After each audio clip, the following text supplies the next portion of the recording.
ఆంధ్రప్రదేశ్లో మరో 7 రోజుల్లో సీన్ మారిపోబోతోందా? అధికార పార్టీకి తొత్తులుగా ఉన్న ఆ అధికారుల మీద కేంద్ర ఎలక్షన్ కమిషన్ వేటు వేయబోతోందా అంటే అవుననే సమాధానం ఇస్తున్నారు కొంతమంది రాజకీయ విశ్లేషకులు. ఇక ఇదే అంశానికి సంబంధించి మనతో మాట్లాడేందుకు ప్రముఖ రాజకీయ విశ్లేషకులు కృష్ణకుమారి గారు మనతో ఉన్నారు. మేడంతో మాట్లాడదాం. మేడం నమస్తే. మేడం ఆంధ్రప్రదేశ్లో మరో 7 రోజుల్లో సీన్ మారిపోబోతోందని, అధికార పక్షానికి తొత్తులుగా పనిచేస్తున్నటువంటి ఆ అధికారుల మీద కేంద్ర ఎన్నికల సంఘం వేటు వేయబోతోంది అంటూ కూడా ఒక వార్త ఇప్పుడు సోషల్ మీడియాలో చక్కర్లు కొడుతూ ఉంది. ఏంటి మేడం పరిస్థితి ఎలా ఉంది? అంటే ఆంధ్రప్రదేశ్లో పరిస్థితులు ఎట్లా ఉన్నాయంటే, అభ్యర్థుల్ని నిర్ణయించుకునే కంటే ముందే వాళ్ళ ఆఫీసర్లని వాళ్ళకి అనుకూలమైన చోట, వాళ్ళకి అవసరమైన చోట్లకి మార్చుకున్నారు. మామూలుగా ఎన్నికలు వస్తున్నాయి అంటే ఏం చేస్తారు అంటే అభ్యర్థుల్ని ఎంపిక చేసుకుంటారు. కానీ ఈ అధికార పార్టీ కొంచెం విచిత్రమైన పార్టీ కదా.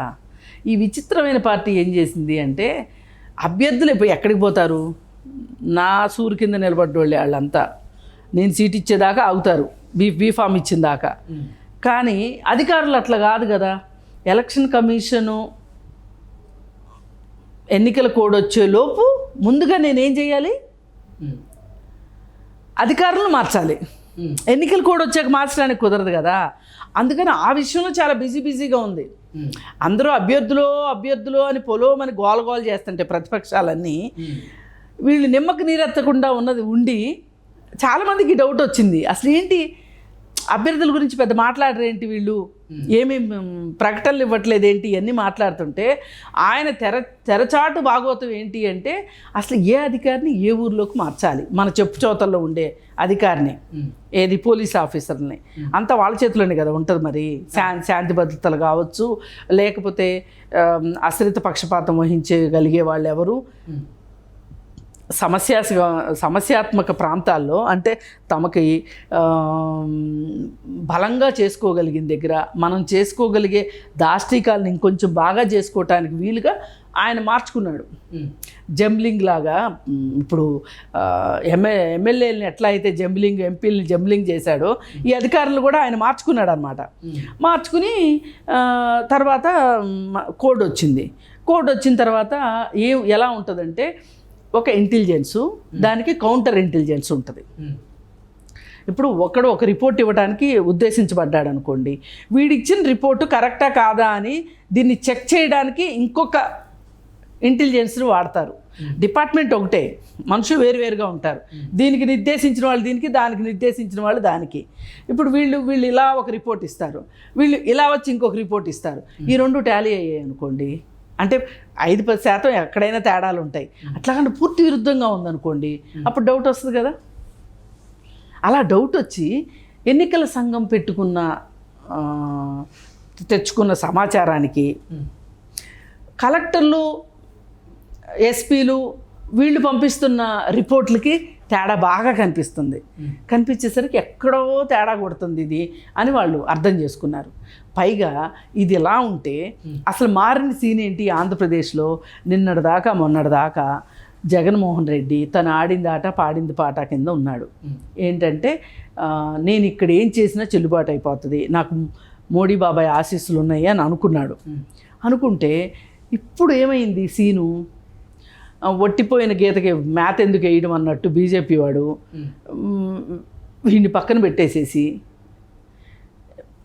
చంద్రబాబు నాయుడు పట్టుకున్నాడు కదా.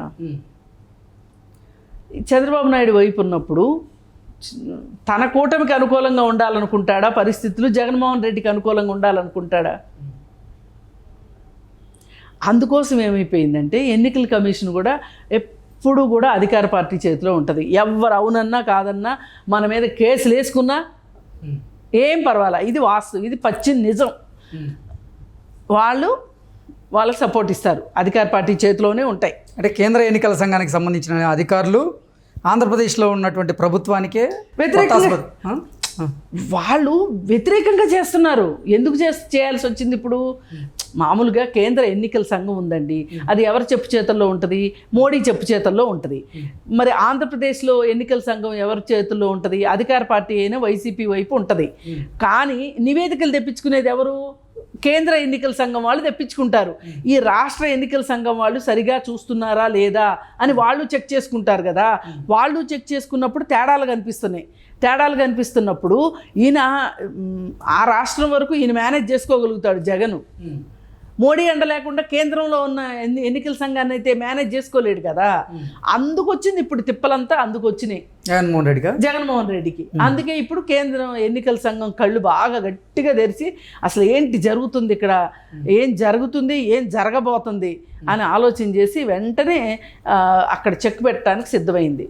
అంటే కేంద్ర ఎన్నికల సంఘానికి సంబంధించిన కొంతమంది అధికారులు, రాష్ట్ర ఎన్నికల సంఘానికి సంబంధించిన కొంతమంది అధికారులు అసలు ఆంధ్రప్రదేశ్లో ఏం జరుగుతుంది అంటూ ఒక రిపోర్ట్ అడిగారని, ఆ రిపోర్టు వైసీపీకి ఫేవర్గా ఉంది అంటూ కూడా ఒక వార్త. వైసీపీకి ఫేవర్ అంటే అర్థం ఏంటంటే, ఇప్పుడు అక్కడ జరుగుతున్న దాన్ని యథాతథం వాళ్ళు చేస్తున్న అక్రమాలు అన్యాయాలు యథాతథంగా పైకి పంపకోకుండా ఇక్కడ రాష్ట్ర ఎన్నికల సంఘానికి, ఎన్నికల సంఘంను లోకల్గా ఉన్న పోలీసులు వీళ్ళందరూ కొమ్మక్కయ్యి పైకి పంపించే నివేదికలు కొంచెం తేడాగా పంపిస్తున్నారు. ఓకే, అంటే అంతా బాగుందని చెప్తున్నారు, కానీ అంతా బాగాలేదు అన్న సంగతి వాళ్ళకి అర్థమైంది కేంద్ర ఎన్నికల సంఘానికి.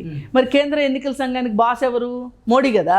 ఇప్పుడు మోడీ పక్షపాతం ఎటువైపు ఉంటుంది? జగన్మోహన్ రెడ్డి వైపు ఉండదు కదా ఇప్పుడు.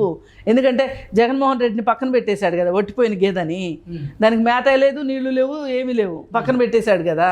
ఇప్పుడు ఆయన నీళ్లు పోసేది, మేత వేసేది ఎవరికి? చంద్రబాబు నాయుడికి. అందుకే కదా చంద్రబాబు నాయుడికి ఇష్టం ఉన్నా ఇష్టం లేకపోయినా 6 ఎంపీ సీట్లు ఇచ్చి మరి వాళ్ళ పంచం చేరింది చంద్రబాబు నాయుడు. మరి ఇట్లాంటి హామీలు ఇవ్వబట్టే చంద్రబాబు నాయుడు వెళ్ళాడు, లేకపోతే ఎందుకు వెళ్తాడు చంద్రబాబు నాయుడు? నాయానా భయానా ఒప్పించుకున్నారు కదా చంద్రబాబు నాయుడిని. అందుకొని ఏంటంటే జగన్కి ఇక చుక్కలే అనే విషయం మాట్లాడుకుంటున్నారు అందరూ.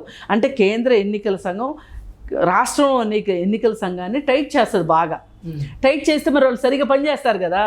సరిగా వీళ్ళు టైట్ చేస్తుందా, లేదంటే అసలు కొంతమంది అధికారుల మీద వేట్ వేసే అవకాశం కూడా ఉందా? వేట్ కూడా వేస్తారు. అంటే ఇప్పుడు వీళ్ళ పని విధానం అసలు సరిగా లేదు అంటే మార్చేస్తారు ఖచ్చితంగా.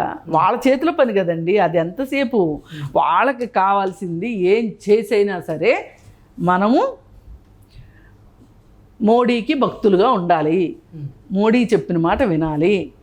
ఇప్పుడు చంద్రబాబు నాయుడికి న్యాయం జరిగితేనే, అంటే చంద్రబాబు నాయుడికి పరిస్థితులు అనుకూలంగా ఉంటేనే కదా గెలుస్తాడు. మోడీకి ఏంది లాభమో అదే. అంతేగాని జగన్మోహన్ రెడ్డి వీళ్ళందరూ డిస్కార్డెడ్ పీపుల్ అన్నమాట. అది ఇప్పుడు ప్రస్తుతం యాక్సెస్లో ఉంది ఎవరు అంటే మోడీ, చంద్రబాబు నాయుడు కూటమి. ఓకే.